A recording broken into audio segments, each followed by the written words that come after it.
Welcome to the next chapter with Jenn Bryan. Today I'm joined by Michelle Lyons. Thank you so much, Michelle, for joining us. Thank you for having me. I am so excited. So Michelle, tell us a little bit about yourself. Well, where do I begin? So I have been in LA. I'm an LA girl. I was born and raised in Los Angeles. And I have been in Long Beach for about 6 years, but I have been all throughout the city. I went to graduate from UC Berkeley, majored in international studies, and I actually went to college thinking that I was going to work in government and work in politics. My major was international studies because I was planning on being a diplomat. And then afterwards, I kind of got into business. My mother owns a business, so I kind of just had that natural business savvy. And then in 2008, the year that Obama ran, I actually ended up working for the government, or actually working alongside the government. I was the youngest person to ever be the director for the Washington Times newspaper out of DC. So I got to cover, a lot of politicians, a lot of Congress. I actually was with, Nancy Pelosi and a lot of big people. And after that year, I didn't even think about going back into politics. I kind of put it on the shelf. And then during the pandemic, when everything was happening, I got to really, really, really focus on politics and I got so involved and got concerned for my kids and got confirmed for the future. And I said, hey, I've got to put my hat in there. So you were running for Congress for the city of Long Beach, correct? For the 47th district, yes. For the 47th district, which entails Long Beach and the outlying areas. Exactly. Okay, so you went from owning a business owner, modeling agency to running for Congress. How did that happen? Well, a lot of people, I'm running as a conservative, and a lot of people that run as a conservative have business acumen. So I've had a business for 6 years out of Beverly Hills, and I've been the executive director or been the person in charge at every single job I've had since I was 19 years old. So I have a good business acumen, a lot of business savvy, and seeing what happened during the pandemic with a lot of businesses being shut down, my heart went out to a restaurant. My mother owns a restaurant for 33 years and was literally on the brink of going out of business. And I thought how the lockdowns were handled, especially for businesses, especially, myself. I tell everybody, I'm not a rich Republican because I've been in, debt for 14 months because my business has been shut down. So, it just really had me kind of connecting the dots in my life with business and connecting my dots in life with my education and my accolades. I also went to the top schools in LA County. I went to Marlboro and I went to Crossroads, New Roads, that's owned by Crossroads. So I just said, I've got to start letting people know that the middle class is shrinking in California. And I don't think enough people, we're all focused on blue and red, or we're focused on D's and R's, but we're not focused on actually policies and what's going on here in the streets. And what's going on in the streets is homelessness is increasing, suicide is increasing, drug use is increasing, and it's harder and harder to own a home. It's harder and harder to have a business. And I think we're focused on so many other things, but the problems that are really going on in California, and it's getting worse. It's not getting better. So the pandemic then will be your next chapter. You felt called to go into politics, and it's a far cry from running a modeling business. People are going to try to connect the dots with that. So that's absolutely amazing. So the business side of things really affected you? Yes. So extremely, so I was extremely affected by the pandemic because, like I said, in 2019, it ended up being one of the worst years of my life just in charge of business. So 2019 was already a bad year for me in business because my business partner and I split. I was going through a breakup with my kid's father, and then to be in a pandemic for 14 months and then dealing with PPP stuff. And I didn't want to get involved with PPP stuff, which I'm glad I didn't. So it was just tough, and like I said, for me, it made me closer to my family. It brought me closer to really looking at a lot of the issues. And, I just think that California is turning into, I tell everybody, I was like, California is turning into like a big mental institution, You're preaching to the choir on this. I just don't even understand it. I mean, even with, Rick Caruso's running right now, and he was making crime the number one thing on his platform, and crime is an issue. But I was like, how can anybody run for anything in LA and homelessness is not the number one issue? I mean, the encampments are everywhere. I mean, unless you're just walking around blind, it's just the homeless people have literally taken over our city. I think not enough people are asking questions, Mm-hmm. and not enough people are paying attention to policy. And I think that is really concerning for me. So what are your core issues, I guess, like your platform, that are really important to you that you want people people to know about you as a mother, as a business owner, now running for the 47th congressional district? What are your core like values and platforms that you think that people need to bring awareness and attention to? Homelessness is my biggest thing. I worked alongside the Long Beach Rescue Mission. I've, reached out to the Salvation Army. There are patterns with homelessness. Number one issue people are homeless is because of family. Here in California, it's not a mistake. We're not the South.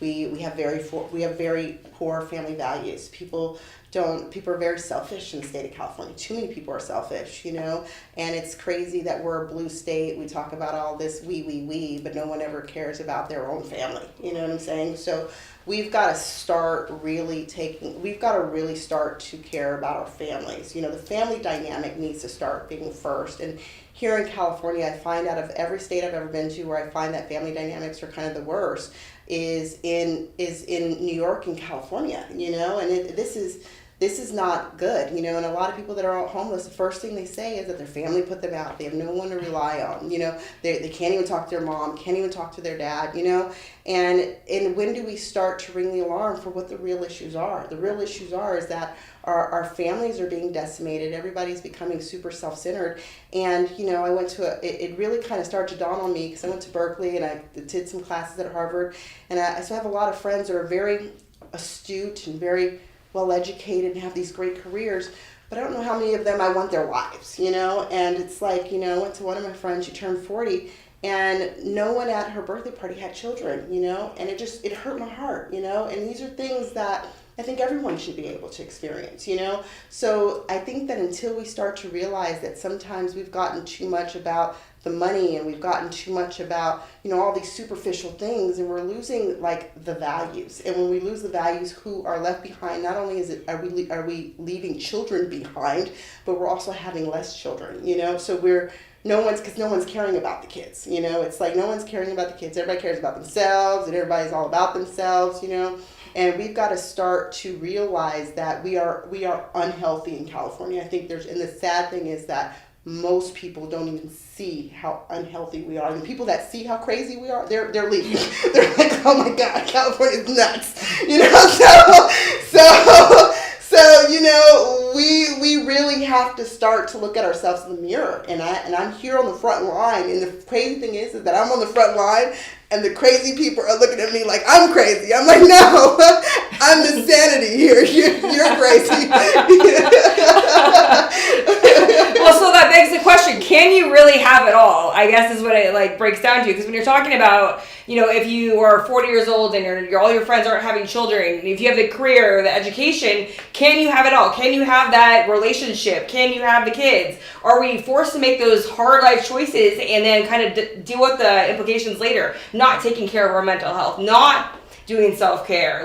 What do you see as the solution to those sorts of issues? I think that, I'm starting to use my platform, and that's why I was so excited to come here today to talk about values and priorities, because time waits for no one.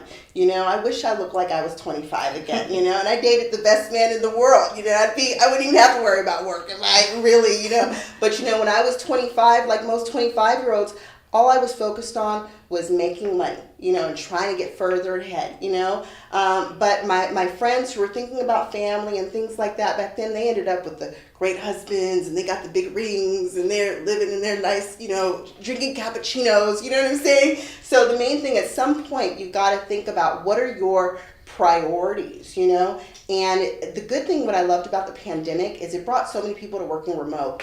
What I love about working remote now, it's allowing more people to have their cake and eat it too, because now you can work at home. And what I'm finding that so many people are loving about working from home is that it is allowing them to spend more time with their kids. It's allowing them to spend more time with their family, because the more we're caught up in a rat race, for me and my own personal thing, if you guys just don't know my story, I never really knew my mother. My mother's one of the most successful people in the world, in the sense that she's a very successful business person, but, she chose her career over having a mom, And how much therapy did I need for this? You know what I'm saying? So, I can definitely relate on this part.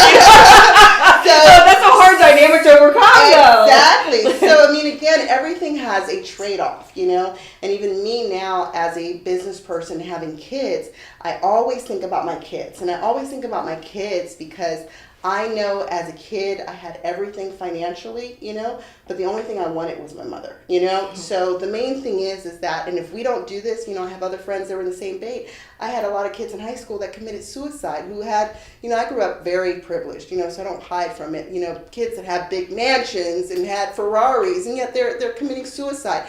Because at the end of the day, what people care about most is family and love. Everybody wants love, you know? And I think that until we start having these real conversations and really start looking at it, you know, I'm here to talk about it, you know? So, and these are policies that are driving us further and further away from the real issues. And so as someone that speaks about mental health and has brought these such issues like having that dynamic, growing up privileged, but wanting your parents' love and doing everything, getting all these accolades, working so hard and sacrificing so much and then not getting it, and then only later in life you realize it kind of does beg the question of like, where do you go? What is the next chapter once you start the healing, once you start working on yourself, once you kind of change courses all of a sudden? Do you feel like that the next chapter is going to look differently? And like, what is it going to look like if it's, you know, for you? For me, it's just about priorities. You know, like I said, money cannot be my priority. Power can't be my priority. For me, my priority have to always be my children, you know, because in LA especially, it's very easy to get lost in Hollywood.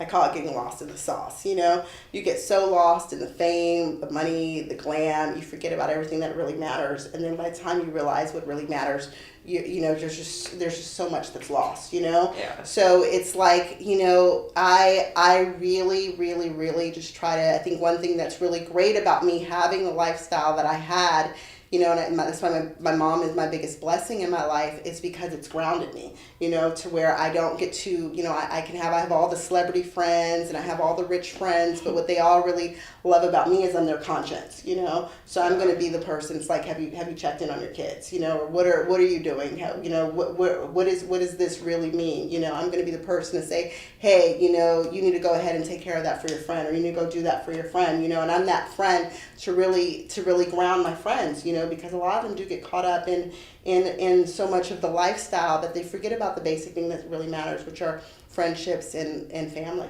I think that's like such a great point because, like, you know, myself, I was almost homeless 2.5 years ago. My friend did not let me come live with her. Mm-hmm. I was going to be homeless. So having all these accolades, education, everything, but my mental health was not where I needed to be. Mm-hmm. And I needed to be able to have a time and space. And we so often overlook that aspect of being successful. And when we grow up in a society that tells us that we shouldn't address those issues, it makes us weak. Mm-hmm. You know, we need to suck it up, get over it, you know, move on. I think that we're creating a society that we're moving further and further away from one another by creating these separations of issues and being able to divide people. And I think when we talk about mental health or any of the issues you're talking about with businesses or family, it's bringing everybody back together to get on the same page. Exactly. And having that common, like, wanting to improve society as a whole.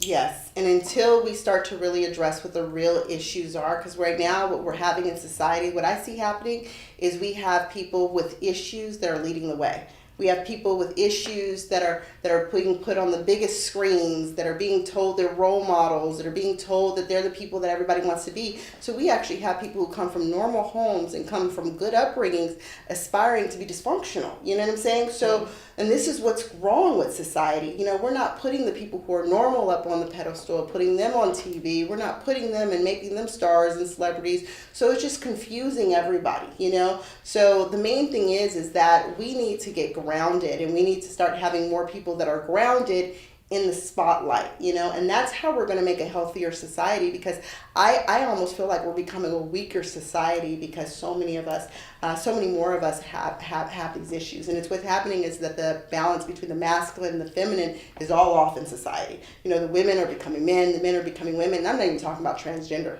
I'm just talking about the energy in which we're doing. You know, the men are becoming more effeminate and the women are becoming more masculine, you know, and that has nothing to do with gay, that has nothing to do with transgender. That's just the average woman and the average man, you know, and it's really all about the family dynamic. The balance is off, you know, and we as women control it. I think it's on us. It's on us to start to tap more into our femininity. You know, I'm going to start doing femininity coaching, which if I'm doing femininity coaching, we really need to start working on our femininity, you know. But the main thing is that, it's because the more feminine we are, the more masculine the men become. The men become more masculine compared to how feminine we become. The more feminine you are, the more it peps up the man and his ego to be more masculine, and I think that's what's going to start to get society back in balance. That's what's going to help start getting families and everything back together, because if not, I see the future of California, I'm like, everybody's going to be single or polyamorous. Like, you talk to everybody now, they're like, I'm poly. Like, I'm like, okay, but the main thing is that that's just the future of LA until we really start to get some values. So from Congress, how are you going to instill family values? I'm very curious what this plan would look like. The main thing is that not so much instilling family values, but considering conservative values. So conservative values are about faith, family, and freedom. And I know my biggest critics were like, oh, she mentions God too much. So I was like, okay, I can't mention God that much. But, the main thing is that what has built up the middle class in this country is the fact that we are one nation under God. It's the fact that, people come together with nothing. The families come together and they build up by the bootstraps, And what I love about immigrants, we all kind of, whether you're on one side or the next side, everybody's got an opinion about immigrants. But what I love about immigrants is we can all learn from immigrants, because immigrants come to this country with nothing and they make something.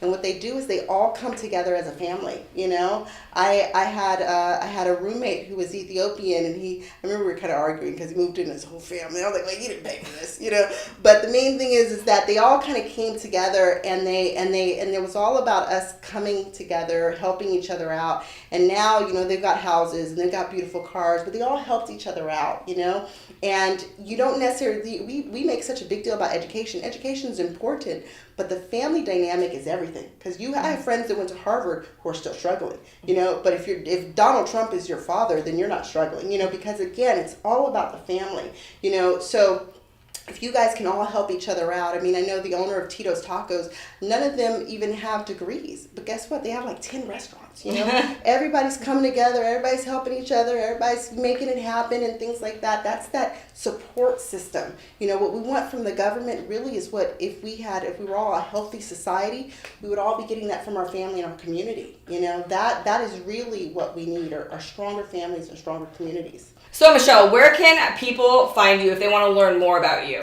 They can find me on www.michellelionsforcongress.com, and that's where you can actually donate as well. And you will see my platform. My biggest thing is homelessness. I believe, the first thing I want to do is get as much state and federal funding to eradicate homelessness in California. I think it's absolutely ridiculous and it's out of control. The second thing, I believe in lowering taxes. Congress handles lowering taxes, and with inflation being the way it is in California, capital gains taxes haven't even hit. California is about to become so ridiculously expensive. It's going to be ridiculous. So we've got to start to lower these taxes. And last but certainly not least, I'm all about small businesses and helping fund them. I believe it should not be difficult. The beauty of America is that it's not difficult to start a business. I'm someone who's lived in 4 different countries, and I can tell you that what makes socialism and all these things kind of crazy is that it becomes very difficult to start a business. The more regulation you have, the more government you have, just even picking up a camera and things like that, the government can start to be all in your business, So I definitely believe in lowering taxes and making it easier for people to start their own businesses so that people can start generational wealth. I believe that there's enough wealth in this country for many more people to be wealthy, and it all starts with building families and starting businesses. Well, thank you so much, Michelle. I know I learned a lot today. I cannot wait for you to see what we have in store next for the next chapter with Jenn Bryan. So stay tuned. Thank you again, Michelle. It was a pleasure having you. Thank you, Jen.